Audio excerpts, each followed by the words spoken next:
La noche en que recibí la llamada de mi hijo, supe que algo en nuestra historia había cambiado para siempre.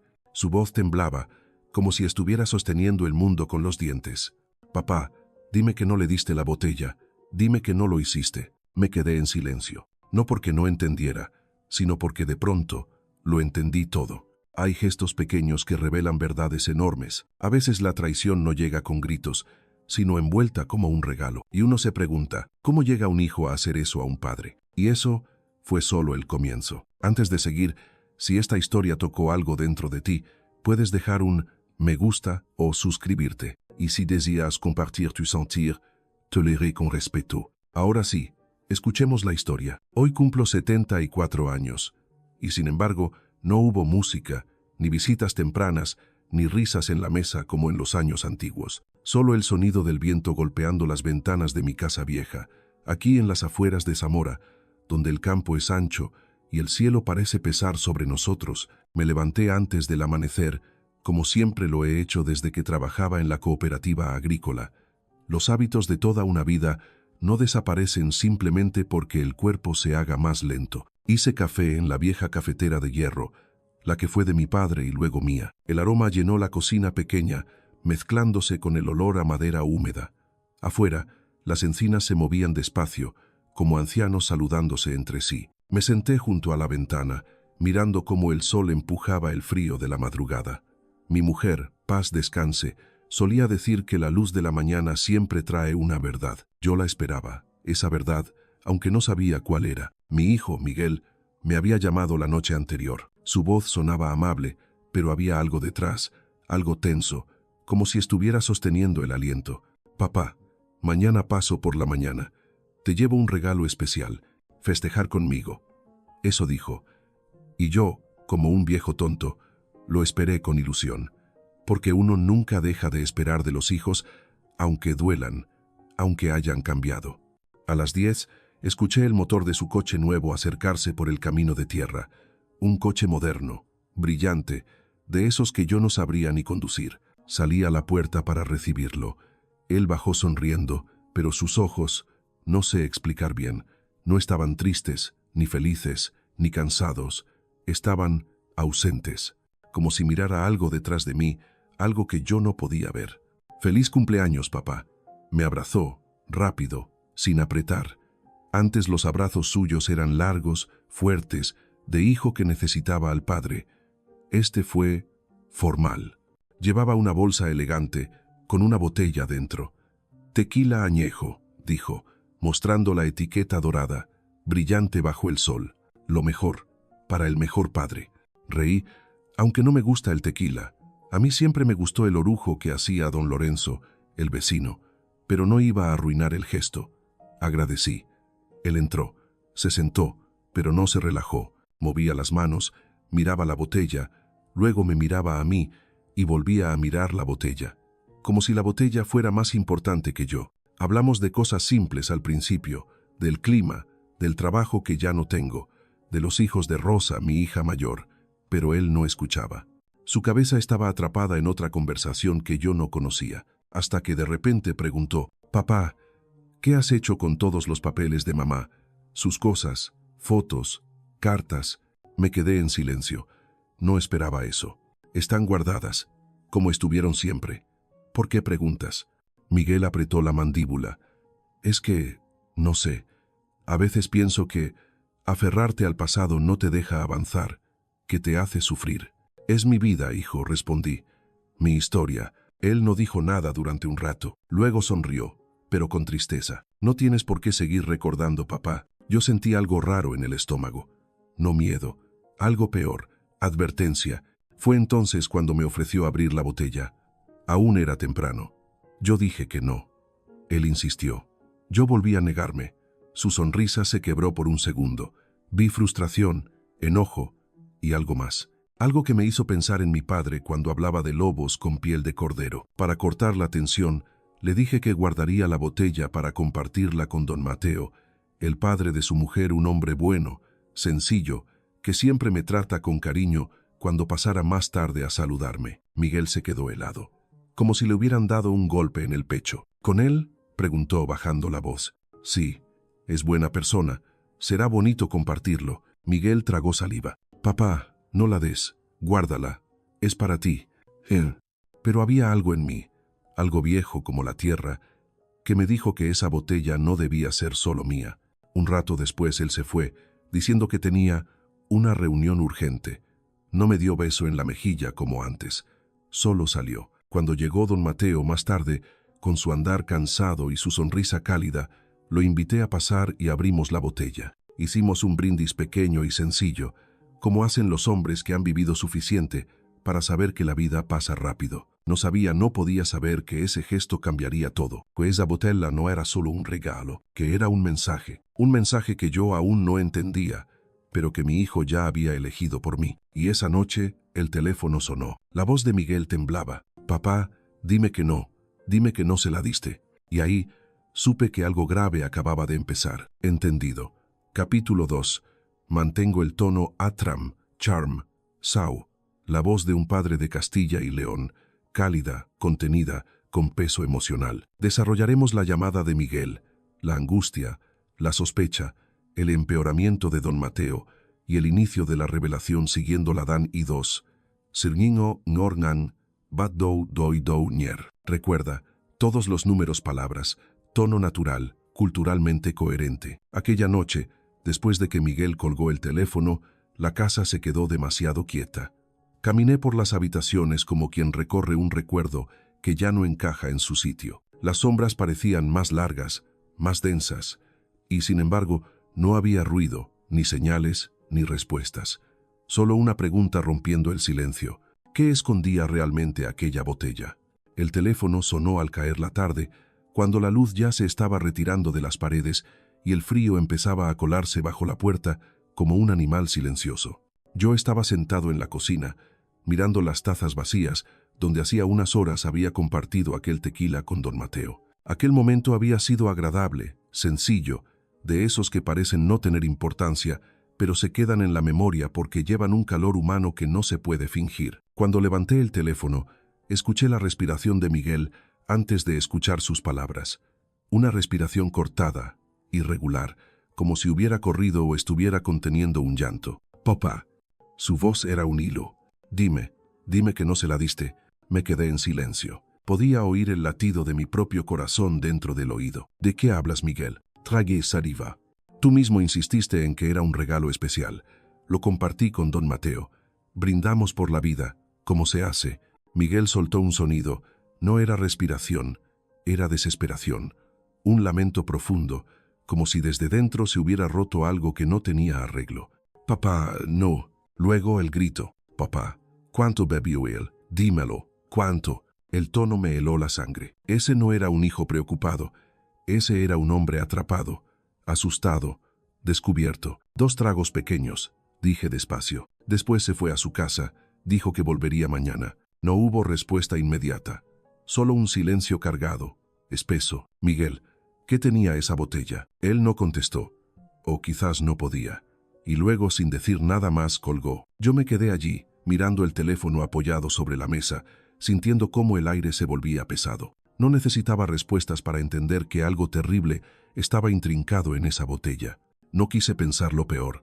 Ningún padre quiere pensar lo peor de un hijo, pero había algo en la cara de Miguel aquella mañana, algo que yo había decidido no ver. Me levanté y caminé hacia la ventana. El sol se había ocultado, el campo estaba quieto, un silencio absoluto, pero mi pecho estaba lleno de ruido. No había pasado ni media hora cuando el teléfono volvió a sonar. Esta vez era la hija de don Mateo, Lucía. Don Santiago, mi padre no se encuentra bien. Su voz era temblorosa. Dice que tiene mareo, náusea y un dolor en el pecho. Está como si se fuera a desmayar. Me agarré al respaldo de la silla. Lucía, escúchame. Llévalo ahora mismo al centro de salud del pueblo. No esperes. No le des nada, ni agua, ni leche. Llévalo ahora. Yo voy detrás. Pero, ¿usted cree que es grave? Grave. Una palabra demasiado pequeña. Sí. Colgué, cogí mi chaqueta y salí de la casa casi sin cerrarla. El aire frío de la noche me golpeó la cara como un baldazo de realidad. Mientras avanzaba por el camino hacia el coche, las manos me temblaban. Y no era por la edad, era por el miedo. Miedo no a la muerte, Con la muerte uno aprende a convivir cuando ya ha enterrado a demasiados. No, era miedo a lo otro, a lo innombrable, a esa posibilidad que se extendía como una sombra que mi hijo hubiera querido borrarme de la vida. El camino hasta la casa de don Mateo fue corto, aunque a mí me pareció eterno. Cuando llegué, Lucía estaba ayudándolo a subir al coche. Él sudaba frío, tenía los labios secos, los ojos turbios. Su respiración era lenta, como si cada inhalación le costara un esfuerzo enorme. «Mateo, ¿puedes oírme?», le hablé suave, como se le habla a un hermano de la vida. «Sí, sí, solo que me siento pesado». Su voz era débil. Lo ayudé a entrar en el coche y nos fuimos al centro médico. El motor rugía, la carretera se estrechaba, y yo solo podía pensar en Miguel, en su mirada vacía, en su prisa, en su voz quebrándose al teléfono. Cuando llegamos al consultorio de guardia, la doctora lo examinó, tomó su pulso, su presión, observó sus pupilas. Luego nos miró, seria. «Hay signos de intoxicación. Necesitamos trasladarlo a Zamora. Ahora». Lucía se llevó las manos a la boca. «¿Pero intoxicación con qué?», pregunté. La doctora negó con la cabeza. «No puedo saberlo sin análisis. Pero no es comida, no es alcohol común. Es otra cosa». Sentí un frío más profundo que cualquier invierno. Mientras pasaban los papeles para la ambulancia, salí un momento a la calle. El cielo estaba oscuro, sin estrellas. El viento cargaba olor a tierra seca. Apoyé ambas manos en la pared. Cerré los ojos y ahí, solo ahí, permití que la pregunta que me taladraba desde hacía horas saliera completamente. ¿Mi hijo quiso matar a otro hombre? ¿O el verdadero objetivo había sido yo? Mi respiración se rompió. Los hombros se me cayeron y la verdad se presentó, desnuda, cruel, imposible de ignorar. La botella, la insistencia, la mirada. Su pánico cuando supo que la había compartido. No era un malentendido, no era una casualidad, no era un error de juicio. Era un plan. Y yo formaba parte de él. Me quedé allí, bajo el cielo negro de Castilla, sin decir palabra, porque las palabras se habían vuelto demasiado pequeñas para nombrar la herida que se abría dentro de mí. La noche había cambiado, mi vida había cambiado, y lo que venía después no iba a ser fácil para nadie, porque a veces el enemigo no llega desde fuera, a veces sale de tu propia sangre. ¿Entendido? Capítulo 3. Siguiendo la Dan y 3. El padre va a la casa de Miguel. No confronta con gritos, sino con silencio, mirada y peso moral. La verdad comienza a revelarse. Introducción clara del móvil. Borrar el pasado. No solo dinero. Esa noche no pude dormir. Caminé por la casa como quien busca algo que se ha perdido sin saber qué es. Cada objeto, cada fotografía, cada rincón llevaba la sombra de una sospecha que ya no podía ignorar. El silencio no era silencio, era una pregunta que me perseguía. No necesitaba más señales. La verdad estaba allí, esperando, y al amanecer solo quedaba un lugar al que ir. La casa de mi hijo. La ambulancia con don Mateo se había perdido ya en el horizonte cuando yo regresé a mi coche. La noche estaba cerrada y fría, como si el cielo hubiera decidido apretar el mundo un poco más de lo normal. No podía quedarme quieto, no podía volver a casa y esperar. Había una verdad, una respuesta, un hilo que debía tirar, y ese hilo llevaba a un solo lugar, la casa de mi hijo. Conduje despacio, no por miedo, sino porque el pensamiento pesaba. Cada metro parecía una pregunta que me hacía daño. ¿En qué momento se había roto todo? ¿Cuándo había dejado de ser mi niño?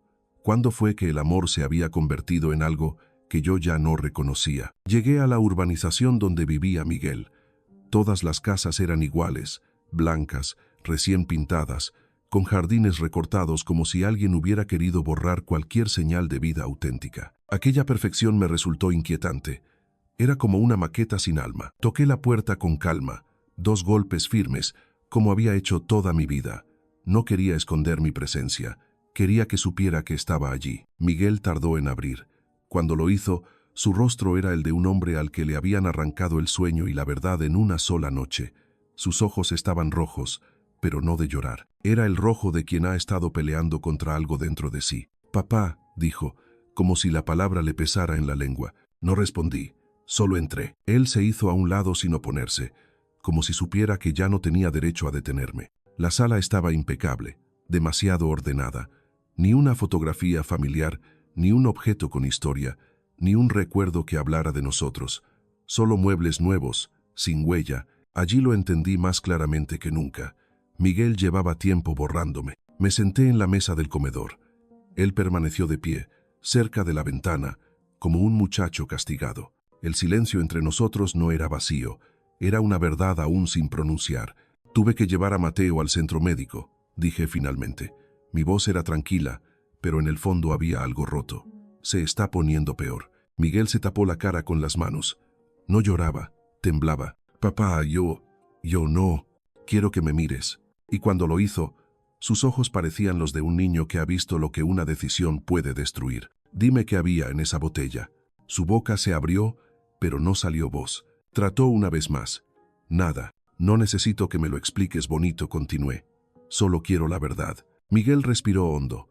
Fue una respiración larga, dolorosa, que parecía buscar aire donde no lo había. No era para hacer daño, papá. Sus palabras eran torpes, como si caminara sobre vidrio roto. Era para que descansaras, para que no siguieras atado a esos recuerdos. Mamá ya no está. La casa está llena de cosas que te hacen sufrir. Y yo no podía verte así más. Te veía apagarte poco a poco. Quería liberarte, liberarme. La palabra cayó como una piedra en el agua. ¿Liberarme de qué, Miguel? Mi voz era baja, pero firme. De mi vida, de mis recuerdos, de tu madre. Miguel bajó la mirada. Tú estás atrapado en el pasado. Y yo no podía seguir viviendo en él contigo. Me estaba ahogando también. Ahí estaba. No dinero, no herencia, no desesperación económica, sino la decisión de borrar al padre para borrar el pasado, para empezar una vida donde yo no pesara, donde la memoria no doliera, donde él fuera un hombre nuevo. Pero para eso yo debía desaparecer. Sentí un cansancio profundo, antiguo, como si mis huesos entendieran algo antes que mi mente. Miguel, dije despacio, estar triste no es estar muerto. Amar la memoria no es vivir encadenado. Recordar a tu madre no me destruye, me sostiene. Él negó con la cabeza, desesperado. No, papá, tú no lo ves. Cada objeto, cada foto, cada palabra que dices de ella, te duele. Y a mí también. Yo no quiero ese dolor. Yo quiero empezar de nuevo. ¿Y empezabas de nuevo quitándome de en medio? Miguel apretó los labios. No respondió. No hacía falta. Yo lo miré largo rato. No con rabia, ni siquiera con reproche, sino con una tristeza tan grande que parecía llenar toda la habitación. Podías haber hablado conmigo, dije. Podías haber dicho, papá, me estoy ahogando. Podías haber dicho, necesito cambiar. Miguel temblaba como un niño bajo la lluvia. Lo pensé, susurró, pero si te lo decía, no me habrías dejado hacerlo. Ahí sí miré hacia la ventana, como buscando sostén en la noche. No, respondí, no te habría dejado borrar lo que somos, porque la vida no se borra, Miguel. Se vive, se sufre, se recuerda. El silencio volvió, pero ya no era el silencio de dudas. Era el silencio donde la verdad está desnuda y no hay dónde esconderla. Me levanté. Él dio un paso hacia mí, como queriendo detener algo que ya estaba decidido. Papá. Lo miré con calma. No sé qué va a pasar ahora, pero algo sí sé. Esta noche, algo entre tú y yo ha muerto. No levanté la voz, no lloré, no temblé, solo dije la verdad. Y la verdad pesa más que cualquier grito. Salí de la casa. La puerta se cerró detrás de mí con un sonido suave, pero en mi pecho, el silencio fue un trueno. Aquella noche, la casa estaba demasiado grande para un solo hombre. Caminé de una habitación a otra sin encontrar sitio para el alma. No encendí luces. Dejé que la oscuridad me dijera lo que aún no quería aceptar. A veces, el silencio no calma, revela. Y cuando la madrugada empezó a clarear, entendí que no podía llevar esta verdad solo. Era hora de llamar a mis otros hijos. Cuando salí de casa de Miguel, la noche todavía estaba viva, pero yo me sentía anciano como si hubiesen pasado años dentro de esas paredes. El camino de vuelta fue lento. No tenía prisa. A veces, cuando el alma se rompe, uno necesita que el cuerpo camine despacio para alcanzarla. El silencio de la carretera era distinto al silencio de la casa de mi hijo. Este silencio no pesaba, era un silencio que nombraba verdades. Al llegar a casa, no encendí ninguna luz.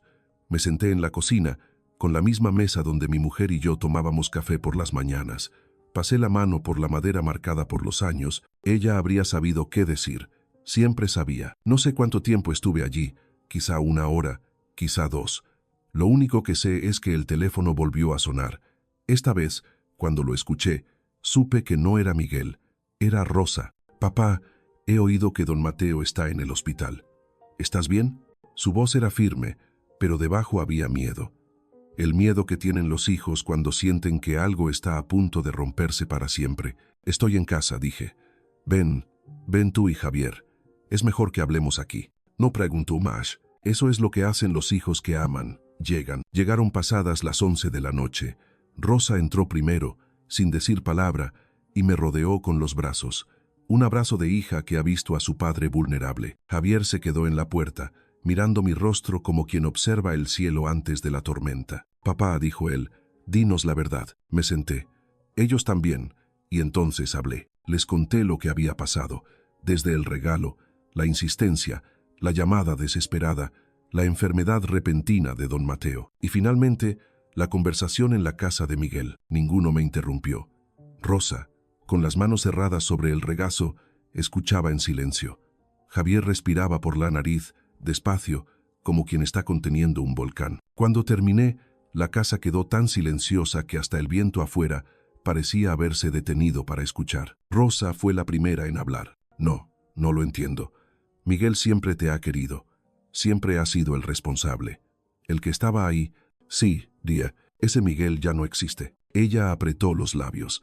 Bajó la cabeza. Pero papá, ¿él realmente quiso? No pude responder con palabras. Solo asentí.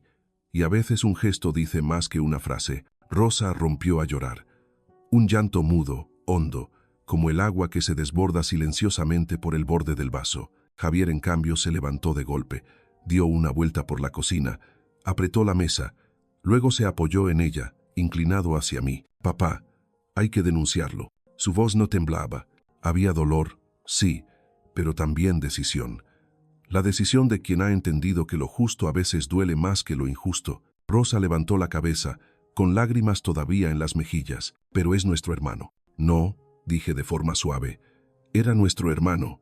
Hasta hoy, hay frases que se dicen despacio, no para hacer daño, sino para no romperse uno mismo al pronunciarlas. Rosa lloró más fuerte, pero no discutió. Entendió. A su manera, también perdió un hermano esa noche. Fuimos a ver cómo estaba don Mateo al amanecer. El hospital de Zamora estaba silencioso a esa hora. Lucía nos abrazó sin preguntar. La doctora salió más tarde y nos explicó que los análisis iban a tardar, pero los síntomas no dejaban dudas. Había una sustancia que no debía estar en su cuerpo. Yo asentí. No dije ni una palabra más. A veces, cuando uno ya ha visto suficiente, no necesita confirmaciones. El corazón lo sabe. Al volver a casa, Rosa preparó café.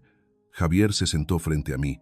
Todos estábamos cansados, pero no del cuerpo del alma. Papá, dijo Javier, cuando denunciemos esto, Miguel, no habrá vuelta atrás. No, respondí, y tampoco la hay ahora. Me miraron, esperando algo más, algo que definiera ese momento. Y dije lo único que podía decir. Los padres no estamos obligados a morir para que los hijos puedan vivir. Y los recuerdos no son cadenas, son raíces. Si alguien quiere empezar su vida nueva, que lo haga sin arrancar la nuestra. El silencio que siguió no fue doloroso. Fue un silencio claro, un silencio de comprensión. Rosa me tomó la mano. Vamos a hacerlo juntos, dijo. Sí, no estaba solo. A veces la familia no se rompe, se reduce para salvarse. A quienes escucháis esta historia, quizá os preguntáis, ¿cómo puede un padre tomar una decisión así? ¿Cómo puede denunciar a su propio hijo? No es una decisión que se elija. No es valentía, no es fuerza, es necesidad. Es saber que si no decimos basta, la herida no se cierra. Y que a veces el amor verdadero es el que protege la vida, incluso cuando duele. Porque amar a un hijo no significa aceptar que nos destruya. La dignidad también es amor. Cuando el sol subió sobre las encinas, yo me puse el abrigo. Rosa y Javier se levantaron conmigo. No hablamos, no hacía falta. Habíamos tomado una decisión, y esa decisión nos llevaría a la puerta de la Guardia Civil. A veces, llegar allí no es el final. A veces, es el principio. La noche pasó sin que el sueño llegara. Me quedé sentado en la mesa, mirando la taza vacía que aún guardaba el calor de las manos de mis hijos. Afuera, el viento golpeaba las encinas como si quisiera despertarlas. Cuando la primera luz entró por la ventana, entendí que ya no quedaban más preguntas, solo el camino que habíamos elegido. Y salimos, en silencio. El amanecer llegó frío y pálido, como si el cielo no quisiera comprometerse con ningún color. Caminé hacia la ventana y vi las encinas recortadas contra la luz. Podría haber parecido un día cualquiera, pero el mundo ya no era el mismo. Había un antes y un después, y yo estaba de pie justo en medio. Rosa y Javier se levantaron conmigo. No hablamos mientras nos abrigábamos, no hacía falta. Cuando el dolor se vuelve compartido, las palabras sobran. Salimos de la casa despacio. Yo cerré la puerta con cuidado, como quien deja atrás algo que no quiere romper, aunque ya esté roto. El coche avanzaba por la carretera secundaria de tierra, bordeando los campos. Había rocío en la hierba y el aire olía a invierno, a humo de chimenea y a pan recién horneado en las casas que aún conservaban el hábito de madrugar. Era un olor que había marcado mi vida, y me pregunté, por un momento, si Miguel aún era capaz de sentirlo. Llegamos a la Guardia Civil de madrugada. El edificio era pequeño, funcional, sin adornos. Una bandera ondeaba con suavidad en lo alto del mástil. Entramos. El guardia de turno levantó la vista. Me conocía de toda la vida. Don Santiago, dijo, inclinando la cabeza. ¿Qué lo trae a estas horas? Lo miré. Vengo a poner una denuncia. No lo dije con rabia ni con orgullo. Lo dije con verdad. La verdad pesa, pero no grita. El guardia nos condujo a una sala sencilla. Una mesa metalizada, 3 sillas, una ventana con la persiana a medio bajar. Me senté. Rosa se quedó a mi derecha. Javier, de pie detrás de mí, como un pilar. Un agente joven llegó con papel y bolígrafo. No tenía la mirada dura. Tenía la mirada de quien sabe que la vida puede partirse en un segundo. Cuando quiera, dijo, tome. Y conté, sin adornos, sin dramatismo, sin omitir nada. Conté que Miguel me había llevado la botella, que insistió en que la bebiera, que la compartí con don Mateo, que después vino la llamada, el miedo, el hospital. Conté la conversación en la casa de Miguel, las palabras exactas, la intención, la herida. El agente escribía lento, como respetando el peso de cada frase. Rosa respiraba hondo, pero no lloraba ya. Javier apretaba los puños, pero no hablaba. Cuando terminé, la sala quedó en silencio. No es fácil denunciar a un hijo, dijo el agente. No, respondí. No lo es. Pero a veces, amar no es permitir. A veces amar es decir basta. Asintió. No como quien aprueba, sino como quien entiende. Me pidió la botella. Les expliqué que estaba vacía, que quedó en la casa de don Mateo, que la doctora podía indicar todo lo necesario. Él tomó nota. Entonces el guardia dijo algo que yo no esperaba. Tenemos que llamar a Miguel para que declare. Respiré hondo. Sabía que ese momento iba a llegar. El dolor no se improvisa. Pasaron apenas unos minutos antes de que Miguel entrara por la puerta. No venía elegante esta vez. No traía esa seguridad que antes lo envolvía. Tenía la cara pálida, los ojos hundidos, el abrigo puesto sobre el pijama. Parecía un muchacho perdido. Cuando me vio, detuvo el paso. Papá, por favor. Yo no me levanté.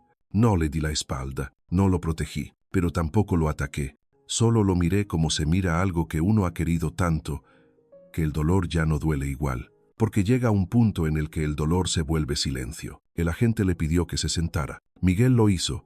Tenía las manos entrelazadas, temblorosas. Explique su versión, dijo el agente. Miguel tragó saliva. No quería hacer daño, empezó. Su voz se quebró.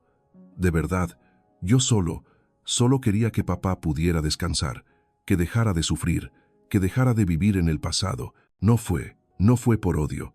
Fue porque yo ya no podía más. Yo también estaba atrapado. Se llevó las manos al rostro. Su llanto no era fuerte, era pequeño, de esos que salen cuando ya no queda nada más dentro. Yo lo escuché, no lo interrumpí, porque las palabras, incluso las equivocadas, también necesitan salir para morir. Cuando terminó, el silencio volvió, y yo hablé. Miguel, dije, yo puedo aceptar tu dolor, puedo aceptar tu cansancio, puedo aceptar que la vida te haya dolido más de lo que yo vi. Él levantó la cabeza. Sus ojos buscaban algo que ya no existía, pero lo que no puedo aceptar, continué, es que hayas decidido por mí, que hayas querido borrar mi vida sin mirarme a los ojos.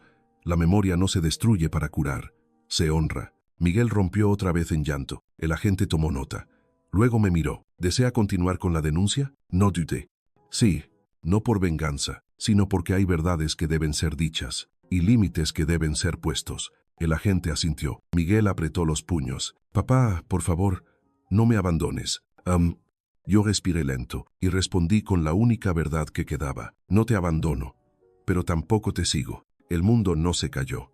No hubo gritos, no hubo golpes, solo hubo silencio, pero un silencio limpio, el silencio donde empieza la claridad. Salimos de la Guardia Civil cuando el sol ya había subido del todo. El aire frío me rozó la cara. Rosa me tomó del brazo. Javier caminaba a nuestro lado, y por primera vez desde todo aquello pude respirar hondo. La dignidad, cuando vuelve, vuelve en silencio. Los días siguientes no tuvieron ruido, ni discusiones, ni explicaciones largas.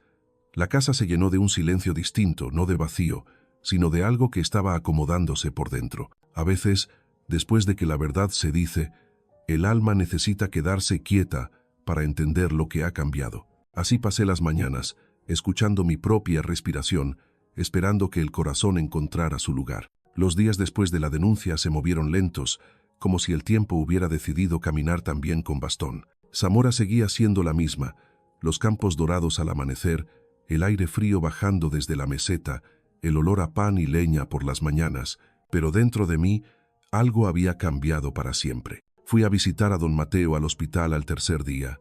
Rosa insistió en acompañarme, pero yo quise ir solo. Hay caminos que un hombre debe andar por sí mismo, no por orgullo, sino porque el alma necesita escuchar los pasos sin eco. Don Mateo estaba sentado junto a la ventana, envuelto en una manta gris. La luz le caía sobre el rostro, mostrando la piel envejecida pero aún viva. Cuando me vio, sonrió con debilidad. Santiago, dijo, y su voz era fina, como papel viejo. Amigo, respondí, sentándome a su lado. No quise llenarlo de preguntas. El cuerpo sabe lo que ha sufrido. El corazón también. Hablamos de cosas sencillas. La cosecha que este año parece pobre, la lluvia que no termina de llegar, la plaza del pueblo donde los viejos juegan cartas y se quejan del gobierno. Cosas que no cambian, y precisamente por eso sostienen. Hubo un momento de silencio, ese tipo de silencio que no incomoda, porque en él se entiende todo. Me alegro de seguir aquí, dijo él finalmente. Y yo me alegro de que sigas, respondí. No nombramos la botella, no nombramos a Miguel, no hacía falta. La herida tenía nombre, pero el perdón aún estaba buscando forma. Miguel enfrentó el proceso legal con la mirada baja. Yo lo vi entrar a la sala aquel día. Parecía más pequeño de lo que recordaba. A veces no es el mundo el que se hace grande, es uno quien se va haciendo menos. No le hablé. Él tampoco me habló, pero cuando nuestras miradas se cruzaron, entendimos algo que iba más allá de las palabras. Habíamos llegado al punto donde el amor se queda, pero la vida se separa. Él declaró, yo declaré, el juez escuchó. No hubo gritos ni dramatismos, solo la verdad puesta sobre la mesa, desnuda, simple y dolorosa. Yo no pedí prisión dura, no pedí castigo, solo pedí que él recibiera ayuda, que alguien lo mirara por dentro, donde la tristeza se había vuelto sombra. A veces, la justicia no es venganza. Es decir, esto pasó, y debemos aprender de ello. Volví a casa después del juicio. Rosa y Javier me ofrecieron quedarme con ellos, pero les dije que no. No porque no los quisiera, sino porque hay dolores que deben asentarse solos, como el polvo después de la tormenta. Volví a mi Sungo, ese lugar donde las manos trabajan lo que el corazón no sabe comprender. La madera estaba allí, esperándome. La mesa que había hecho para mi mujer, tantos años atrás, aún ocupaba el centro del taller. La pasé suavemente con la mano. La superficie era lisa en algunos puntos, áspera en otros, como la vida misma. Me senté. Abrí la caja de herramientas. Tomé la lima, luego el papel de lija. No tenía prisa. Trabajar la madera es un acto de paciencia, de transformación lenta. Uno no la obliga, la acompaña. Mientras lijaba, entraba luz por la ventana, una luz cálida, casi dorada, la luz del atardecer en Castilla, esa que hace que todo parezca más verdadero, y entonces comprendí algo. No se trata de olvidar, no se trata de borrar el pasado, no se trata de romper con la memoria, se trata de aprender a sostenerla sin que duela, de dejarla descansar sin perderla, de vivir con ella como quien guarda una fotografía en el alma. Algunas tardes, Rosa viene a tomar café conmigo. A veces Javier trae a los niños y la casa vuelve a tener risas. Don Mateo, aunque camina despacio y con bastón, viene de vez en cuando. Nos sentamos en la puerta a mirar el campo. Sin prisa. De Miguel no sé mucho. Está recibiendo ayuda. Eso es suficiente por ahora. Algún día tal vez nos encontremos en un lugar donde la herida ya no duela tanto. No sé si volveremos a ser lo que fuimos, pero sé que no lo odio. El odio es demasiado pesado para un hombre que quiere caminar ligero hacia los últimos años de su vida.